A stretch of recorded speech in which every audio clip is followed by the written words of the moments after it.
విద్యారంగ సమస్యలను పరిష్కరించాలంటూ అసెంబ్లీ ముట్టడికి యత్నించిన ఎస్ఎఫ్ఐ అదుపులోకి తీసుకున్నారు పోలీసులు. హోర్డింగ్స్ అక్రమమైన పాలసీ తెచ్చిండ్రు. దీంతో 1,00,000 మంది ఉపాధి కోల్పోతున్నారు.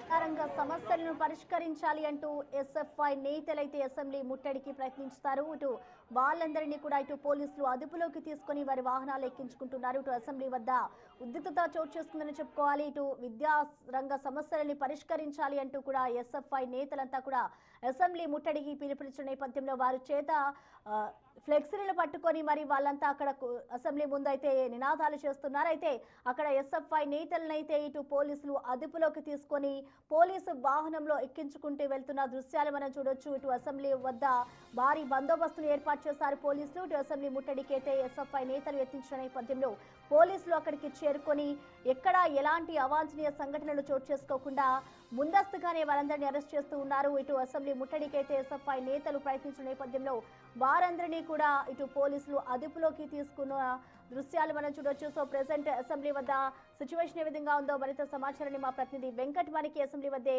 అందుబాటులో ఉన్నారు. ఎస్ వెంకట్, అసలు ప్రెసెంట్ అసెంబ్లీ వద్ద సిచ్యువేషన్ ఏ విధంగా ఉంది?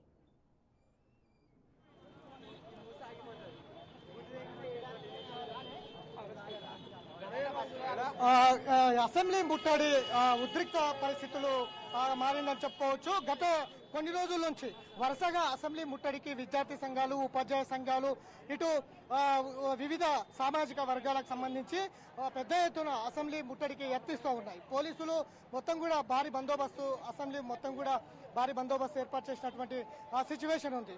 ఇవాళ విద్యార్థి సంఘాలు ఏఐఎస్ఎఫ్, ఎస్ఎఫ్ఐ, వామపక్ష విద్యార్థి సంఘాలు పెద్ద ఎత్తున అసెంబ్లీ ముట్టడికి యత్నించాయి. విద్యారంగ సమస్యలు పరిష్కరించాలి. విద్యారంగంలో మొత్తం కూడా విద్యా వ్యవస్థ భ్రష్టు పట్టింది. గత బీఆర్ఎస్ పాలనలో 10 సంవత్సరాల పాటు విద్యా వ్యవస్థ మొత్తం కూడా అతలాకుతలమైంది. ఈ ప్రభుత్వం వచ్చిన తర్వాత కూడా విద్యారంగానికి పూర్తి స్థాయిలో నిధులు కేటాయించలేదు. కేవలం 30% నిధులు కేటాయిస్తామని చెప్పిన ప్రభుత్వం కేవలం 8%, 6% నిధులు కేటాయించడం పట్ల వామపక్ష విద్యార్థి సంఘాలు వ్యతిరేకిస్తూ ఉన్నాయి. అందులో భాగంగానే వామపక్ష పార్టీ విద్యార్థి సంఘాలైనటువంటి ఏఐఎస్ఎఫ్, ఎస్ఎఫ్ఐ ఈ విద్యార్థి సంఘాలు ఒక్కసారిగా అసెంబ్లీకి ముట్టడికి ప్రయత్నించాయి. బేషరతుగా విద్యార్థుల సమస్యలు, విద్యారంగ సమస్యలు, విద్యార్థుల సమస్యలు, అట్లనే పెండింగ్ లో ఉన్నటువంటి స్కాలర్షిప్స్, అట్లనే ఫీజు రియంబర్స్మెంట్కి సంబంధించిన అంశాలన్నీ కూడా ఇవాళ వెంటనే అమలు చేయాలన్నది ప్రధానమైనటువంటి ఎజెండాతో వామపక్ష పార్టీ విద్యార్థి సంఘాలన్నీ కూడా అసెంబ్లీకి రావడం జరిగింది. ఒక్కసారిగా ఉద్రిక్త పరిస్థితులు నెలకొన్నటువంటి సిచ్యువేషన్ ఉంది. ఖచ్చితంగా ఈ ప్రభుత్వం, కాంగ్రెస్ ప్రభుత్వం ప్రజా పరిపాలన అని చెప్తోంది. విద్యారంగానికి పెద్దపీట వేయాలి. రాష్ట్రంలో విద్య, వైద్యం అనేది చాలా కీలకంగా ఉంది. కాబట్టి ఈ రెండింటికి నిధులు ఎక్కువ శాతం కేటాయించాలి. ఈ బడ్జెట్ లో సవరణ చేయాలి. విద్యారంగానికి ఎక్కువ శాతం నిధులు కేటాయించాలి. విద్యార్థులు చాలా డ్రాప్ అవుట్ అవుతున్నాయి. ప్రాథమిక విద్యా స్థాయిలోనే నిధులు పరిస్థితులు బాగోలేక, కుటుంబ పరిస్థితులు కావచ్చు, అట్లాగే అనేక ఇబ్బందుల వల్ల డ్రాప్ అవుట్స్ పెరుగుతూ ఉన్నాయి. వీటి మీద ప్రభుత్వం దృష్టి పెట్టాలి. ఎవరు కూడా డ్రాప్ అవుట్ కాకుండా చూసుకోవాలి. విద్యారంగంలో అనేక సమస్యలు పొంచి ఉన్నాయి. మౌలిక సదుపాయాలు కూడా లేకుండా విద్యార్థులు అవస్థలు పడుతున్నారు. అనేక స్కూళ్లలో అనేక మౌలిక సదుపాయాలు లేక, అట్లనే విద్యకు సంబంధించిన పూర్తి స్థాయిలో డబ్బులు కొరతతో విద్యార్థులకు పాఠ్య పుస్తకాలు కావచ్చు, ఇంకొకటి కావచ్చు, అందలేక అనేక ఇబ్బందులు ఎదురవుతున్నటువంటి సిచ్యువేషన్ ఉన్నది. కాబట్టి విద్యారంగానికి బేషరతుగా ఈ బడ్జెట్ లో పూర్తిగా నిధులు కేటాయించాలన్నది కూడా ప్రధానంగా విద్యార్థి సంఘాలు ఆరోపిస్తూ ఉన్నాయి. అదేవిధంగా జీవో 84 వల్ల అనేక మంది 84 జీవోను రద్దు చేయాలి. ఎందుకంటే ప్రైవేట్ బిల్డింగ్స్ మీద హోర్డింగ్స్ తీసేయమంటున్నారు. సేవ్ హోర్డింగ్స్ అది 84 వల్ల కూడా 84 జీవో వల్ల కూడా అనేక మంది ఉద్యోగాలు పోతున్నాయి అన్నది కూడా చాలా మంది అసెంబ్లీ ముట్టడికి వచ్చినటువంటి పరిస్థితి ఉన్నాయి. ఇట్లా అనేక రకాలైనటువంటి సామాజిక వర్గాలు, విద్యార్థి సంఘాలు ఇట్లా విడతల వారీగా అసెంబ్లీకి రావడం జరుగుతూ ఉంది. పోలీసులు కూడా వచ్చిన వారిని అదుపులో తీసుకుంటున్నటువంటి విజువల్స్ కూడా మనం ప్రత్యక్షంగా చూసుకోవచ్చు. వచ్చిన వారిని పోలీసులు అదుపులో తీసుకుంటున్నారు.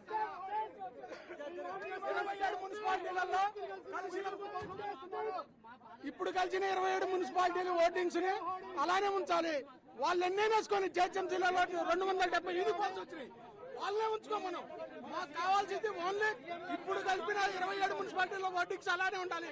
దాని ట్యాక్స్ లేదు ఉన్నా కూడా మేము కట్టడానికి రెడీగా ఉన్నాం. ఇప్పుడు దగ్గరగా 1800 దాకా ఉన్నాయి, అన్ని లీగల్ గా ఉన్నాయి. రూఫ్ టాప్ ఓటింగ్స్ అన్ని తీసేయాలని వాళ్ళు కండిషన్ పెట్టారు.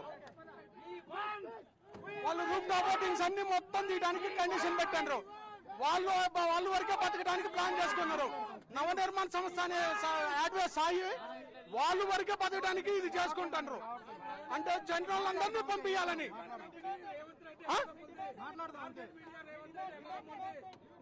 మా డిమాండ్ అంతా ఇప్పుడున్న మున్సిపాలిటీని యాస్టీజ్ గా అంతా ఉంచాలి ఓటింగ్స్ ని.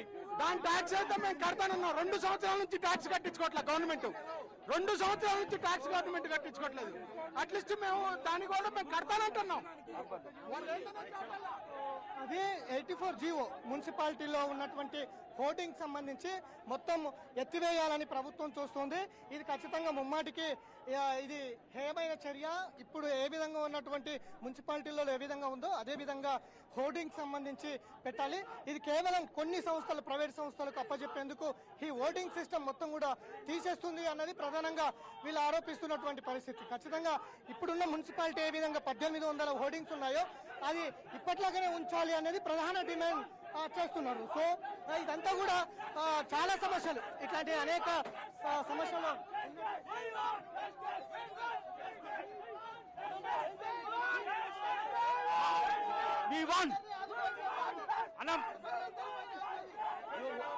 ఓడింగ్ అన్ని తీసేయాలని జీవో పాస్ చేస్తున్నారన్న వాళ్ళు గవర్నమెంట్. మేము దాని మీద 1,00,000 మంది కుటుంబాలు ఉపాధి పొందుతున్నాము. అయినా కూడా వాళ్ళు ఎన్నిసార్లు రిక్వెస్ట్ చేసినా కూడా వాళ్ళు వినట్లేదు. గవర్నమెంట్ నుంచి రెస్పాండ్ లేదు. మా ఓడింగ్ అన్ని తీసే మా జీవితం రోడ్డు మీద అడుగుతుంది. దీనికోసం మేము చాలా రోజుల నుంచి అడుగుతున్నాం, కానీ ఎవరు మాకు సపోర్ట్ చేయట్లేదు.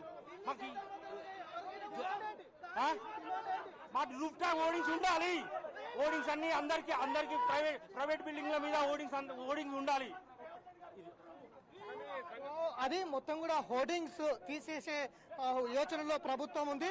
ఇట్లా చాలా కుటుంబాలు, దాదాపు 1,00,000 కుటుంబాల వరకు రోడ్డున పడతాయి హోర్డింగ్లు తీయడం వల్ల.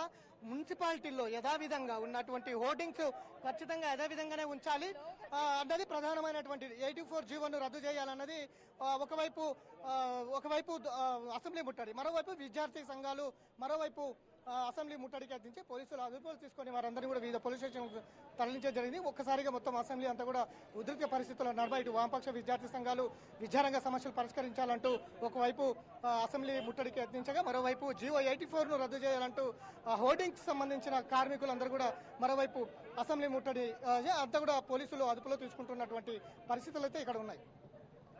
Right, thank you Venkat.